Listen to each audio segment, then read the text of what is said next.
Market जब 15,400 के करीब गया तो क्या आपके फंड ने अंडर परफॉर्म करा, या जब मार्केट जो है 7500 के आसपास गया था तब क्या आपका फंड ज़रूरत से ज़्यादा गिरा हुआ था?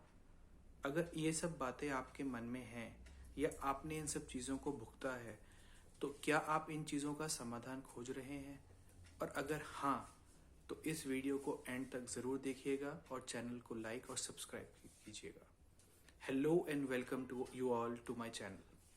जो हमने अभी तक बातचीत शुरू करी, अगर जो है हम सबके मन में इन सब चीज़ों से जुड़े हुए सवाल उठ रहे हैं या आ रहे हैं, तो क्या हमें इस सब का जवाब चाहिए?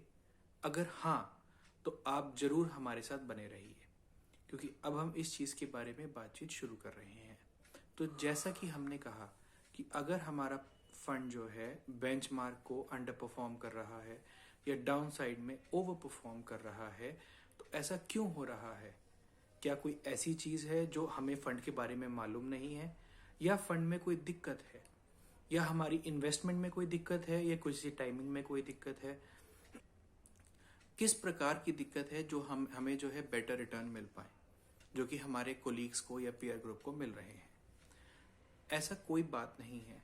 हाँ, मगर ये है कि आपको अपने फंड की परफॉर्मेंस, उसकी रेशियोज, उसकी पोर्टफोलियो क्या है, उसकी और बाकी चीज़ें देख के लेना चाहिए। अब आते हैं फंड के पोर्टफोलियो पे। हम इसके बारे में थोड़ा आज ब्रीफ में बात करेंगे, क्योंकि आज का टॉपिक हमारा परफॉर्मेंस के ऊपर है। बट हाँ, पोर्टफोलियो देखना बहुत ज़रूरी होता है और उसमें हमें ज़रूर चेक करना चाहिए जो कैटेगरी के हम स्टॉक्स देखना हैं, या जो है फंड मैनेजर की उसमें अप्रोच क्या है। अगर जो है जो अप्रोच है वो हमारे टारगेट को हमें लगता है वो मीट कर सकती है, तो हमें उसको डेफिनेटली आगे बढ़ना चाहिए। तो अब आते हैं अपने टॉपिक पे।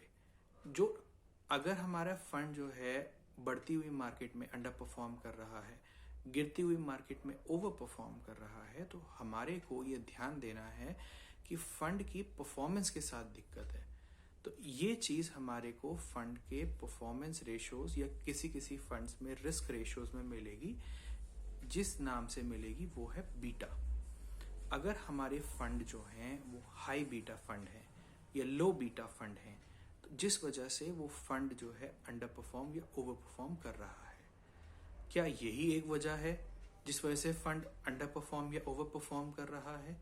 नहीं, और भी वजहें होती हैं जिसको हम आगे और वीडियोस में डिस्कस करेंगे, मगर ये वन ऑफ द रीजन होती है। आइए समझें ये बीटा होता क्या है।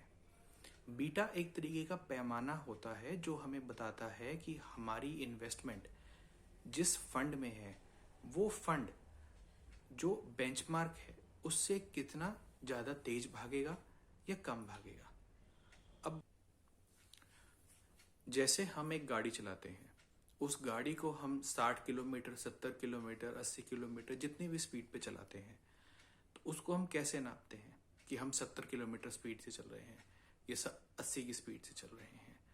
जिस पॉइंट पे हम हैं वहां से हम जो है जहां तक पहुंचे, तो वो जो दूरी तय हुई हमारी, वो हमें बताती है कि हमारी स्पीड क्या रही। अगर हमने 1 घंटे में 50 किलोमीटर का सफ़र तय करा मगर हमारी बीच में स्पीड 80 किलोमीटर की थी, तो हमने 1 घंटे में 50 किलोमीटर तय करे हैं, तो हमारी एवरेज स्पीड जो है 50 की हुई, ना कि 80 की। उसी तरह जो है हमने अपनी स्पीड को अंडर परफॉर्म करा है, या रास्ते में जो हमें ब्लॉकेजेस मिली या स्टार्ट स्टॉप हुआ, जो भी हुआ वो हमारी चीज़ को अंडर परफॉर्म कर रहा है, हम जो भी काम कर रहे हैं।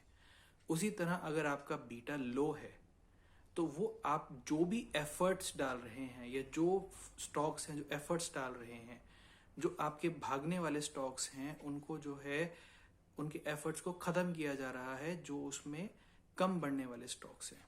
वहीं अगर आपका बीटा बहुत हाई है, तो अगर आपने जो है 120 से गाड़ी भगाई और आपने जो है 1 घंटे में 120 की बजाय 130 की दूरी तय कर ली, तो मतलब आपने कुछ ओवर अचीव करा है।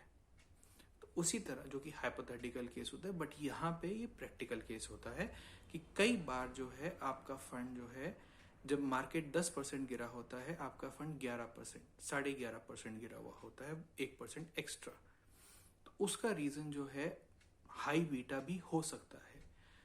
कई केसेस में ऐसा हो सकता है कि अगर आपके फंड का बीटा बहुत हाई है तो वो आपके बेंचमार्क से कहीं ज़्यादा गिर सकता है और उसमें नुकसान बहुत ज़्यादा हो सकता है।